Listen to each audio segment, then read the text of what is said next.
인자가 온 것은 섬김을 받으려 함이 아니라 도리어 섬기려 하고 자기 목숨을 많은 사람의 대속물로 주려 함이니라. 우리 유치부 선생님들 잔잔하면서도 우리 모두를 축복해주는 놀라운 성가 너무너무 큰 은혜를 받았고요. 주님께서 기뻐 흠양하셨으리라고 믿습니다. 늘 보이지 않는 곳에서 다음 세대 사역을 위해서 헌신하는 우리 선생님들 다시 한번 축복하고 또 사랑합니다. 봄이 왔죠? 이렇게 보면은 온 산야에 꽃들이 많이 이렇게 만개했습니다. 개나리도, 진달래도, 벚꽃도 이렇게 만개한 모습을 보게 되는데요.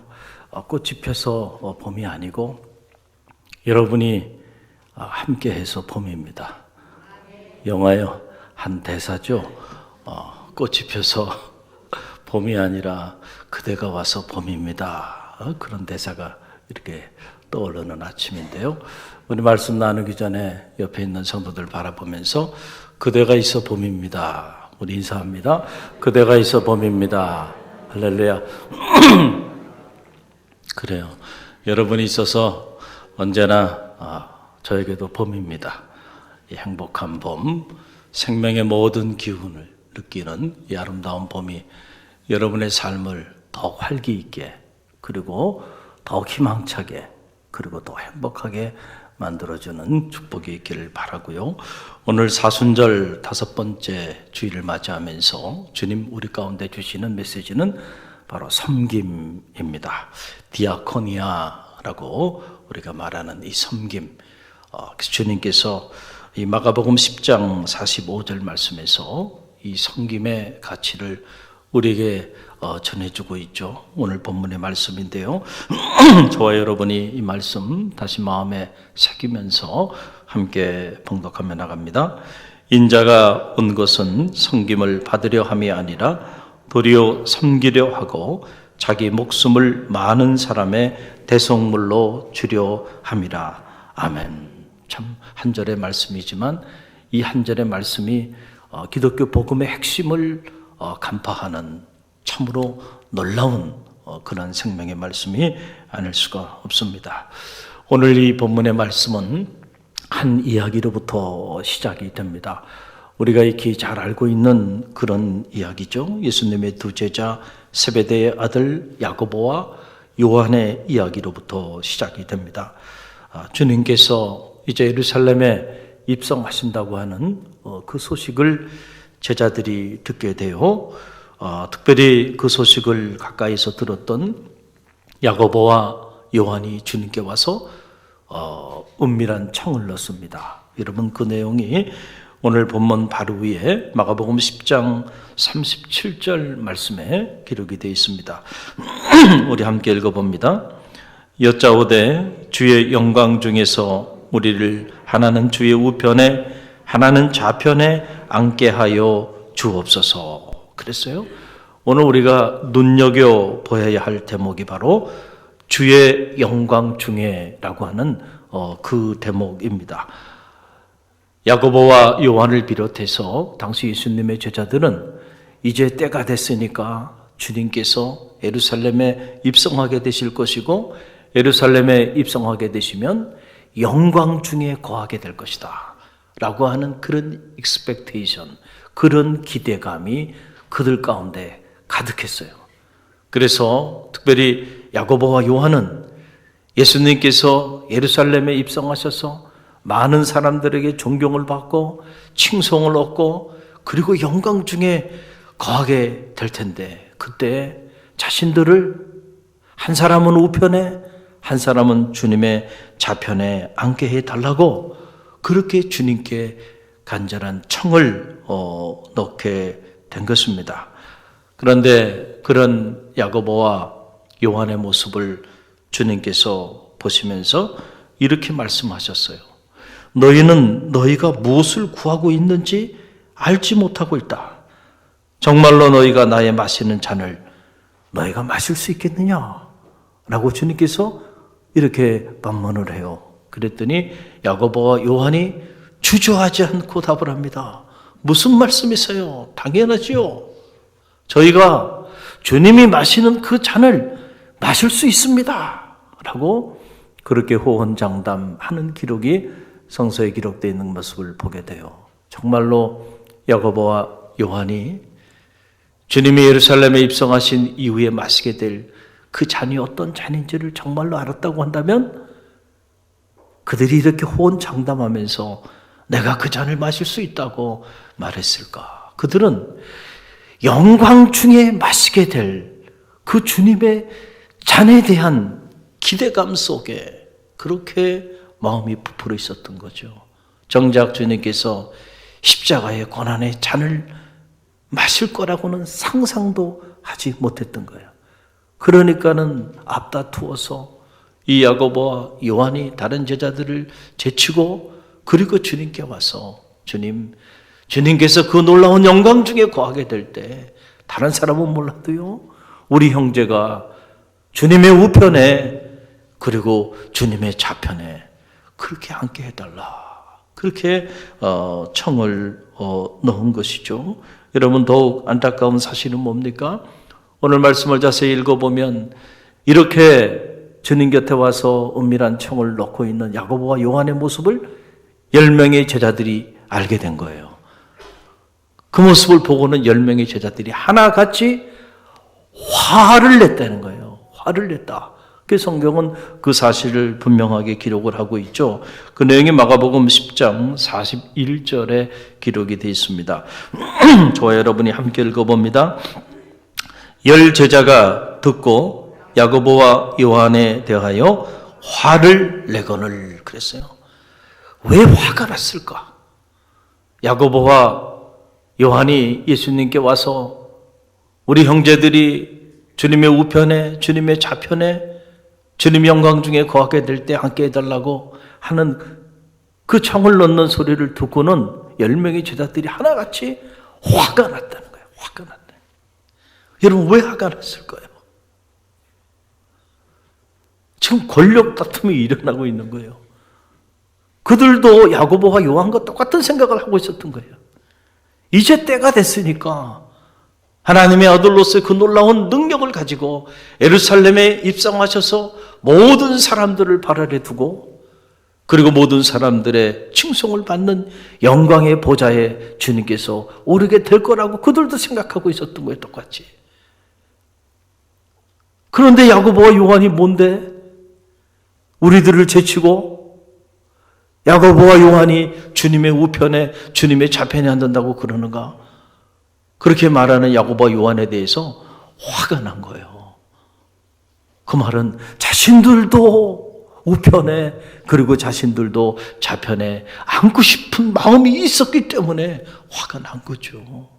정말로 그 잔이 십자가의 고난의 잔임을 알았다고 한다면 서로 주님의 우편에 주님의 좌편에 앉겠다고 이렇게 갈등을 갖고 싸움을 하면서 이런 안타까운 모습을 보였을까요?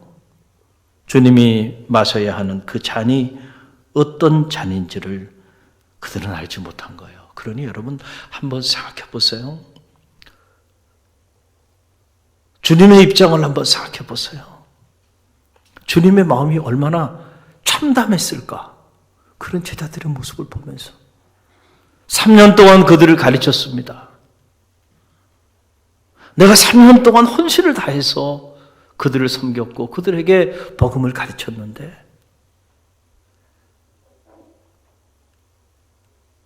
당신이 지금 예루살렘에 오르셔서 고난당하시고 고통당하실 것을 이미 오늘 이 기사 이전에 예언해 주셨어요.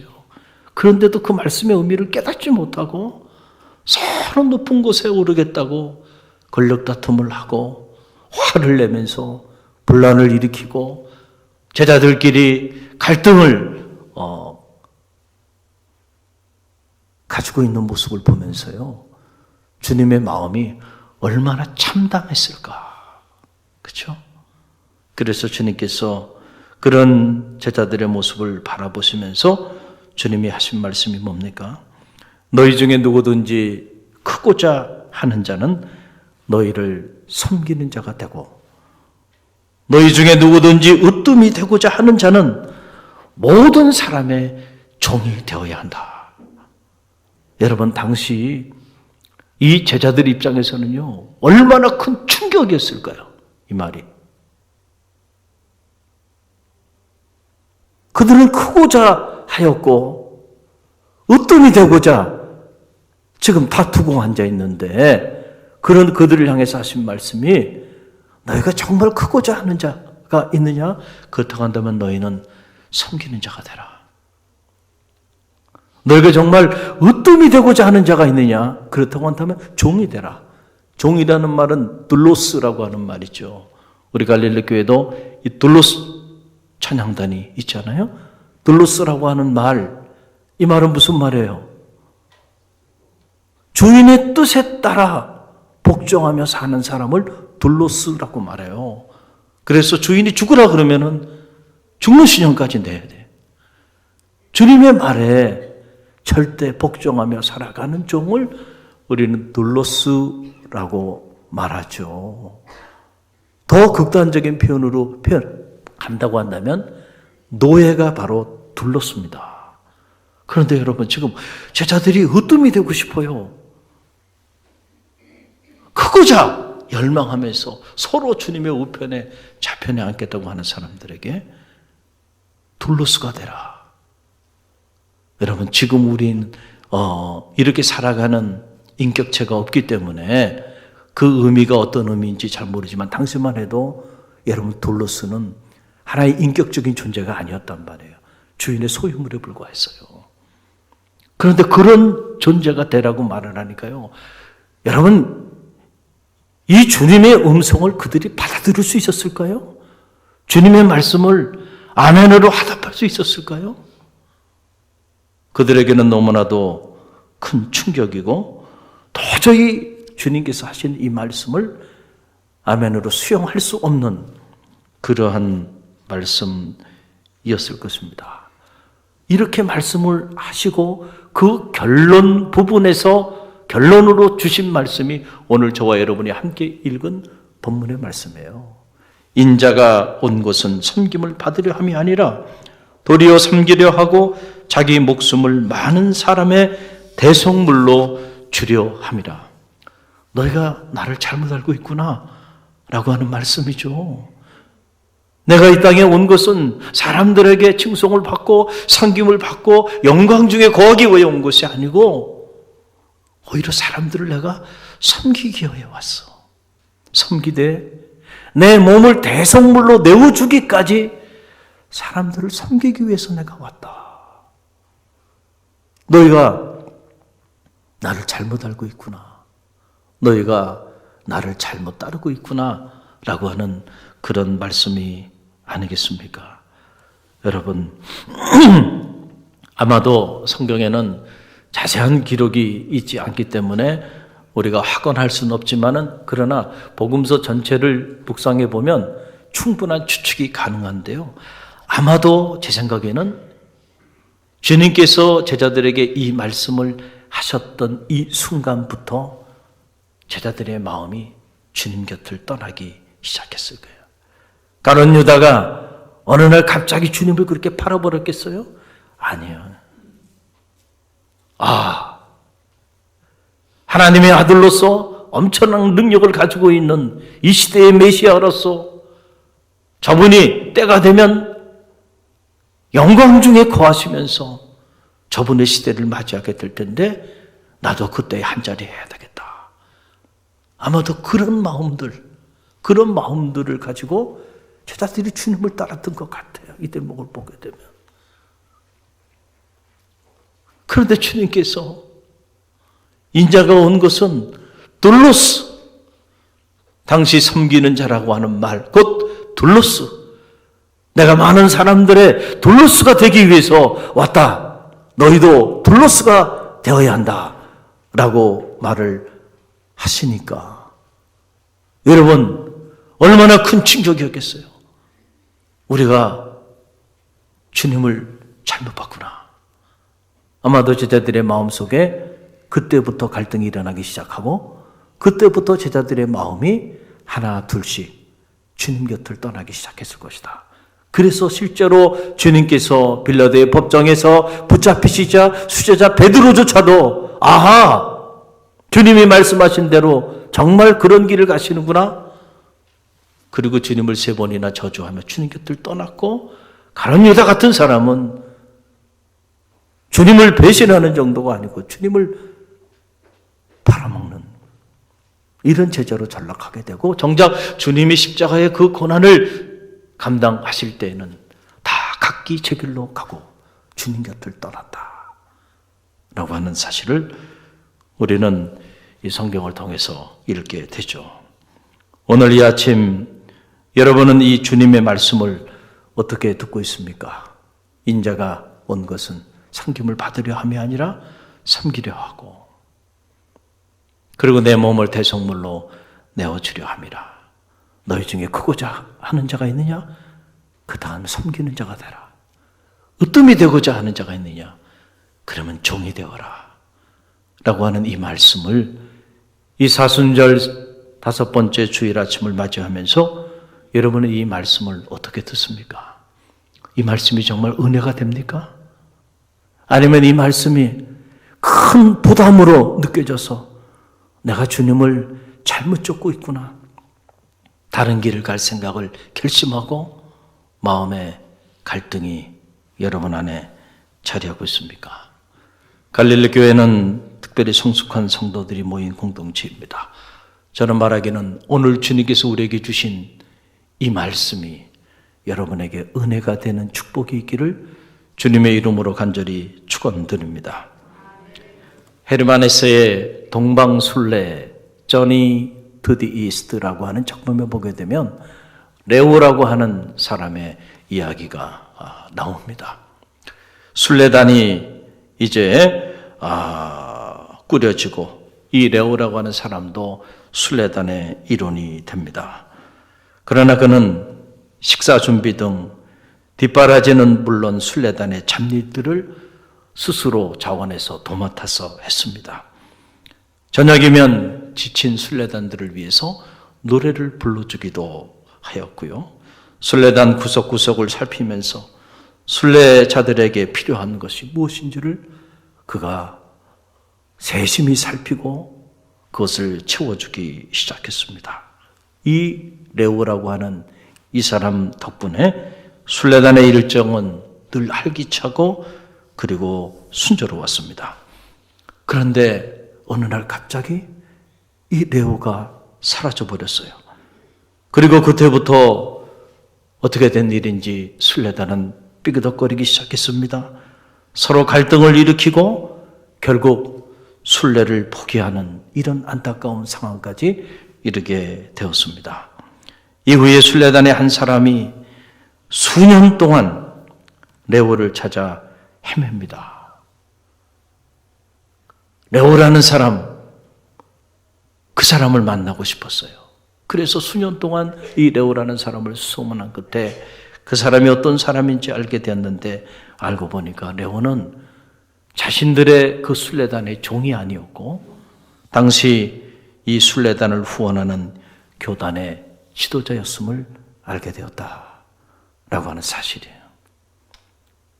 짐꾼 역할을 하고 식사를 준비하고 자신들의 필요를 채워줘서 그냥 종으로만 레오를 생각했는데, 그 종으로만 생각했던 레오가 떠나고 난 다음에 순례단의 모든 사람들이 생각하기를 레오야말로 진정한 우리 순례단의 리더였구나 라고 하는 사실을 알게 된 거예요. 여러분, 이 이야기를 접하면서 세계적인 경영학자인 그린리프가 진정한 현대의 리더십은 섬김의 리더십, servant 리더십이다 라고 하는 말을 그가 하기 시작했습니다. 그래서 지금 21세기의 리더십의 흐름은 이 서번트 리더십이 21세기 리더십을 지배하고 있는 거예요. 그래서 경영학에서도 리더십을 말하죠. 정치학에서도 리더십을 말하죠. 사회학에서도 리더십을 말하고 교육학에서도 리더십을 말해요. 종교적인 영역에서도 리더십을 말해요. 그런데 모든 영역에서 리더십을 말하는 이 21세기 모든 영역에서 빠지지 않고 등장하는 핵심적인 키워드는 servant leadership이라는 거예요. 섬김의 리더십. 패러다임의 시프트가 일어난 거예요. 과거에는 리더 그러면은 강력한 힘을 가지고 지배하고 통치하고 다스리는 그런 카리스마를 가진 그런 리더를 많은 사람들이 흠모했어요. 그런데 지금은 그런 리더가 아니라 섬기는 리더. 서번트 리더십. 예수님께서 십자가에 달리시고 고난당한 이후 2000년의 세월이 지난 지금에서야 이 21세기 사람들이 주님이 하셨던 이 말씀의 의미를 그들이 깨닫기 시작한 거예요.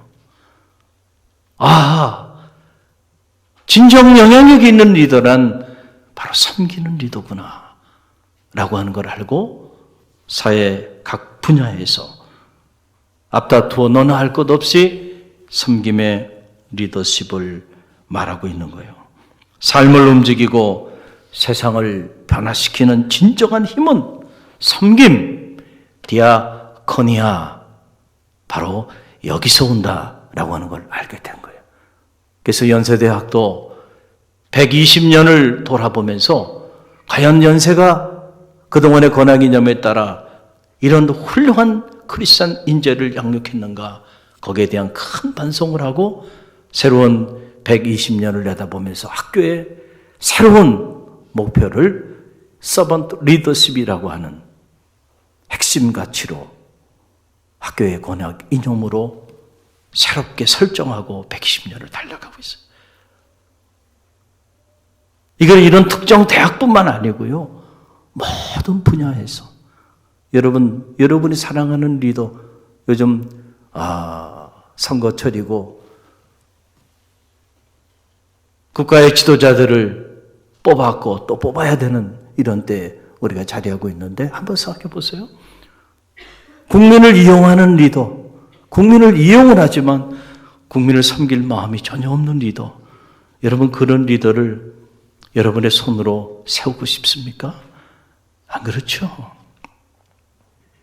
사업을 해도 마찬가지예요. 고객을 이용하는 사람 한두 번은 이용할 수 있을 거예요. 그러나 길게는 못합니다. 결국 고객을 섬기는 사람, 결국은 그 사람이 성공하게 돼 있어요. 왜냐하면 고객 감동이라는 것은 바로 거기서 오는 거잖아요. 그때 길게 보면 결국 그 사람이 성공하는 거예요. 그래서 기업의 이미지도 섬기는 이미지를 갖고자 전 세계 모든 기업들이 여기에 초점을 맞추고 기업 혁신을 하고 기업 경영을 하고 있어요. 여러분이 사랑하는 자녀들이 훗날 영향력이 있는 그런 리더로 성장하길 원한다고 한다면요, 더 늦기 전에 여러분의 자녀들이 섬김의 삶을 실천하는 그런 인격, 그런 영성을 가지고 살아가도록 지금부터 가르치십시오. 많이 섬기는 자가 결국은 영향력 있는 지도자가 되는 것입니다.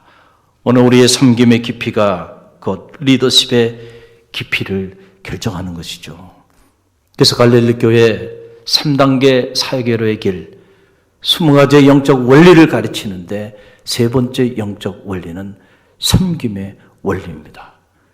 이 섬김의 원리를 통해서 우리가 소리내서 외치고 가슴에 새기는 메시지가 뭡니까?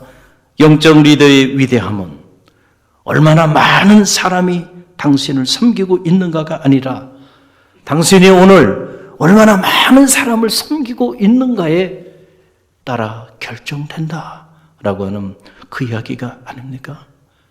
내가 오늘 얼마나 많은 사람들에게 대우받고 얼마나 많은 사람들에게 대접받고 얼마나 많은 사람들에게 섬김을 받고 살아가는가.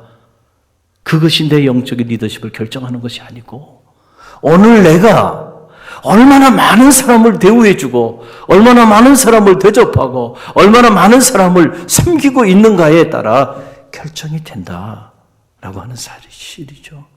기도를 해도요. 여러분은 얼마나 많은 사람들의 이름을 불러가면서 얼마나 많은 사람들을 가슴에 품고 중보하며 기도하고 있습니까? 그것이 여러분의 영적인 리더십의 내용이 되고 깊이가 되고 그것이 여러분의 리더십의 영향력이 된다는 사실을 여러분 꼭 기억하시기를 바랍니다. 사도 바울은 골로새 교우들을 향해서 골로새서 3장 23절로 24절에서 이렇게 우리에게 권면해 주었습니다. 우리 함께 읽어봅니다. 무슨 일을 하든지 마음을 다하여 주께 하듯 하고 사람에게 하듯 하지 말라. 이는 기업의 상을 주께 받을 줄 아나니 너희는 주 그리스도를 섬기느니라. 아멘. 너희가 무슨 일을 하든지 간에 사람에게 대하듯 하지 말고 주께 하듯 하라는 거예요. 여러분 얼마나 귀한 말씀입니까? 우리는 얼마나 많은 일들을 사람에게 대하듯이 그렇게 함부로 말을 하고 함부로 행동을 하고 그러고 살아갑니까? 그러나 너희는 그렇게 살아가면 안 된다. 너희는 주의 사람들이니까 무슨 일을 하든지 주님께 하듯 하라는 거예요. 여러분 우리가 주님께 하는데 그렇게 막 함부로 막 불평하고 원망하며 삽니까? 그럴 수가 없죠. 주님께 하는데 그런 마음으로 하라는 거예요. 또 사도 바울이 빌립보 교우들을 향해서 놀라운 말씀을 주셨어요.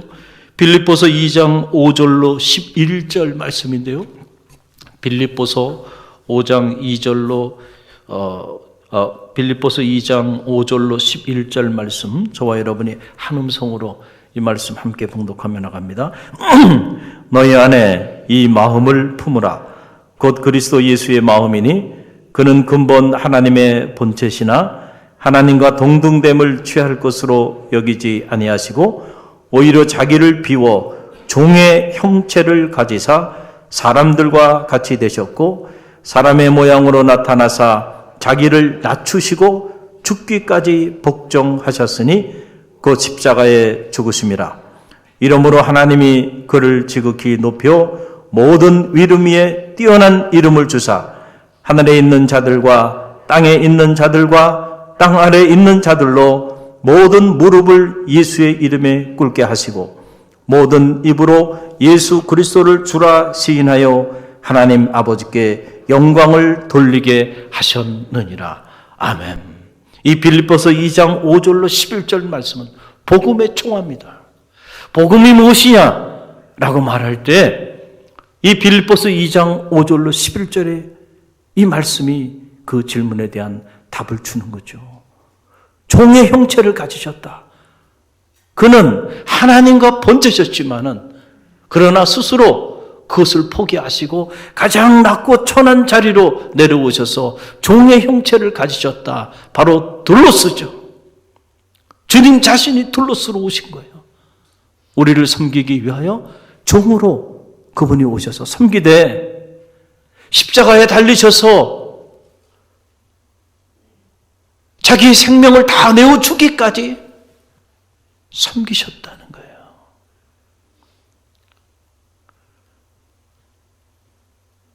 우리가 가야 할 길이고 우리가 바라봐야 할 길이고 오늘 우리가 달려가야 될 방향입니다.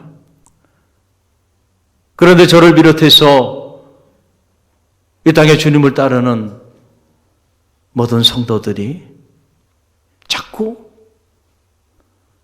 다른 방향을 향해서 달려가고자 해요. 주님은 가장 높은 곳에서 가장 낮은 곳으로 둘로스의 자리로 내려오셨는데 우리는 스스로 가장 낮은 곳에서 가장 높은 곳으로 더 높은 곳으로 둘로스가 아니라 스스로 주인의 자리에 서고자 몸부림치고 있다. 이것이 역주행이죠. 역주행이 위험한 거예요. 그렇기 때문에 진정한 의미의 부활의 영광에 이르는 자들이 적은 거예요. No cross, no crown이에요. 십자가의 고난이 없는 부활의 영광은 없다는 사실을 기억하고요. 이 사순절 십자가의 그 고난의 자리로, 이 돌로스의 자리로 스스로 결단하고 내려가고자 하는 영적인 몸부림이 저와 여러분 가운데 있기를 주님의 이름으로 간절히 축원드립니다. 그럴 때 주님께서 예수 그리스도의 이름 아래 모든 이름이 그 발 아래 무릎을 꿇게 하시고, 그럴 때에 비로소 예수 그리스도를 영광 중에 거하게 해주셨다는 거예요. 그것은 그 결과로 주어지는 거예요. 우리가 그 결과를 향해서 달려가는 것이 아니고, 우리가 달려가야 되는 것은 바로 주님이 품었던 마음, 그 가난한 마음, 자신을 종의 형체의 자리까지 내리시고 자신의 생명까지 내어주셨던 그 둘로스의 마음, 우리가 그 마음을 품는 일입니다. 그럴 때 그 자리를 통해서 부활의 놀라운 영광이 여러분의 그 아름다운 헌신을 통해서 나타나게 된다는 사실을 여러분 꼭 기억하시기를 바랍니다. 오늘 사순절 5번째 주일을 맞이하면서 차분히 여러분 자신을 점검해보는 그런 아침이 되기를 간절히 바랍니다. 감사하게도 제가 이렇게 말씀을 준비하면서 우리 갈릴리 교회를 돌아보면 참 성직자인 제가 봐도 감동이 되는 그런 섬김의 본을 보이는 이들이 우리 교회 안에는 실제로 많이 있어요. 정말 이 말씀대로 실천하며 사는 성도들이 많이 있는 그런 교회입니다. 여러분, 이 꽃꽂이 얼마나 아름다워요? 너무너무 아름다워요. 이 꽃꽂이 보면서 감동을 받아요. 어떻게 이렇게 아름답게 꽃꽂이를 했을까? 여러분, 매주 이렇게 꽃시장에 가서 꽃을 사다가 이렇게 아름다운 꽃꽂이를 하고요. 행사가 있을 때는 수십 개의 꽃다발을 만듭니다. 여러분, 누가 하는지도 모를 거예요. 한두 번이 아니에요. 매주, 매 행사마다. 참 너무 아름다운 성김이에요. 당신을 드러내지 않아요. 이런 분들이 갈릴리 교회는 있어요. 우리가 이거 꽃꽂이 외주 줘서 누가 의뢰해서 이렇게 하는 거 아니에요. 그런 교회들도 있습니다. 얼마나 편합니까? 우리 그렇게 하진 않아요. 성도님들 중에서 이렇게 해요. 주중에 오셔서 이렇게 준비를 하셔서 또 매 예배 때마다 보이지 않는, 여러분 지금 이렇게 아름다운 예배가 가능하군요. 저 방송실에 누군가 있기 때문이에요. 방송실에 무슨 직원이 있는 게 아닙니다. 일부 예배 때는 또 우리 청년이 들어가서 지금 섬겨주고 있는 거고요. 2부 예배 때는 또 어느 집사님과 권사님이 1부 예배 드리고 그리고 또 2부 예배 가셔서 그걸 섬겨주고 있어요. 그래서 이렇게 아름다운 예배가 지금 가능하다는 거예요. 또 주차 관리로, 그리고 평일에 교회 안에 이렇게 고장나거나 교회 안에 관리해야 되는 부분들, 관리인이 따로 있지 않아요. 우리는 관리부 권사님들이 오셔서 그 일을 다 맡았어. 가까이 사시는 것도 아니잖아요. 저 멀리 사시는데, 그 이천 그 멀리 사는데도 달려와서 이렇게 교회를 관리하고 섬겨주고 있어요. 또 저녁 때 주일을 다 하고 난 다음에 마지막까지 남아서 교회 재정을 위해서 헌신하는 그런 성도님들, 어느 분이 하는지 알지도 못해요. 그러나 소리 없이 보이지 않는 곳에서 섬겨주시는 분들이에요. 어제도 이렇게 오후 늦게 어느 젊은 부부 권사님도 이 자리에 계셔서 좀 그렇지만 제가 참 마음에 감동이 됐어요. 갑자기 왜 오셨나? 저 시내에 사시는데. 그랬더니 2층에 주부실을 뭐 좀 꾸미고 있대요. 근데 얼굴 표정이 뭐 너무 행복해 한 모습이에요. 그래서 따라 올라가서 봤더니요. 야, 이 주부실 너무 예쁘게 꾸며놓은 거예요. 아마 여러분 오늘 한 번씩 가서 보세요. 야, 그런데 그 젊은 부부가 누가 시켜서 하는 게 아니고요. 그냥 스스로 와가지고 그렇게 예쁘게 꾸미는 거예요. 그걸 보고 말이죠. 큰 감동이 되는 거예요. 야, 갈릴리교회는 저런 분들이 있구나. 저런 분들이 있어서 교회가 이 위기 속에서도 이렇게 아름답게 영적인 성장을 이루어 가는구나. 또 내일부터 이제 성회가 시작되는데 매 성회 때마다 보면 정말 감동적인 섬김을 실천하시는 그런 성도님들이 있어요. 그분들의 섬김으로 성회가 은혜 가운데 이렇게 이루어지게 되죠. 특별히 성금요일을 맞이하는데 성금요일 때도 우리가 성만찬 예식을 하는데 성만찬 예식할 때마다 친히 1년 내내 포도주를 담궜어요. 그 담그신 그 포도주를 꼭 가져오세요. 그래서 그 포도주로 여러분들을 다 섬기는 겁니다. 지금 누군지 여러분 모를 거예요. 저도 이름은 얘기 안 합니다. 이름 얘기하면 또 상처받는 분들이 있을 수도 있기 때문에 그 외에도 보이는 곳, 보이지 않는 곳에서 우리 갈릴리교회 성도들이 이렇게 잘 섬겨주고 있어서요. 이 디아코니아가 이루어지고 있기 때문에 저처럼 이렇게 부족한데도 불구하고 교회 큰 분란이 없이 위기 가운데서도 은혜롭게 교회가 영적인 성장을 거듭하고 있다라고 하는 사실입니다.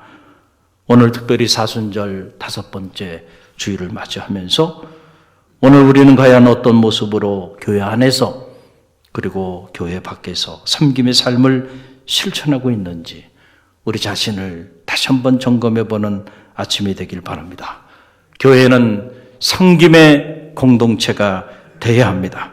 성도의 삶에는 언제나 섬김의 향기가 가득 흘러 넘쳐야 합니다. 그래야 짝퉁이 아니라 진품 그리스도인, 진품 교회가 되는 것입니다.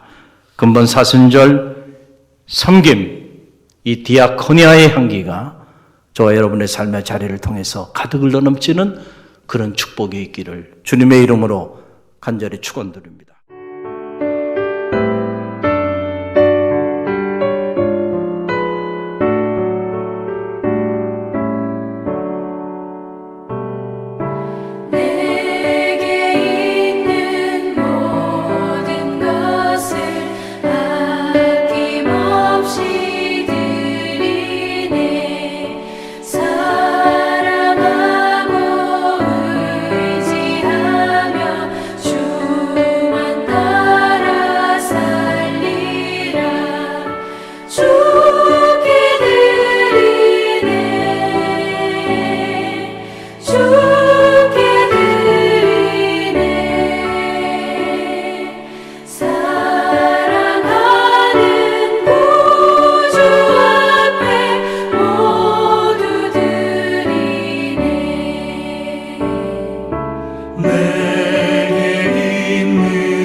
지금은 우리 주 예수 그리스도의 은혜와 하나님 아버지의 만극하신 사랑하심과 성령의 감화 감동 교통하심이 오늘 갈릴리교회 새 가족으로 보내주신 김영지 성도님 그리고 저의 삶의 자리 위에, 그리고 사순절 5번째 주일을 맞이하며 섬김 디아코니아의 향기를 우리의 삶의 자리 속에서 마음껏 뿜어내기를 결단하며 세상을 향해 나가는 주의 백성들 머리 위에와 저들의 가정과 자녀, 삶의 자리 위에, 그리고 다음 세대 사역을 위하여 늘 헌신하는 우리 교회학교 선생님들 머리 위에, 그리고 오늘 우리 교회가 품어야 하는 이 지역과 이 민족과 세계 열방 위에 지금부터 영원까지 함께 하시기를 간절히 축원하옵나이다.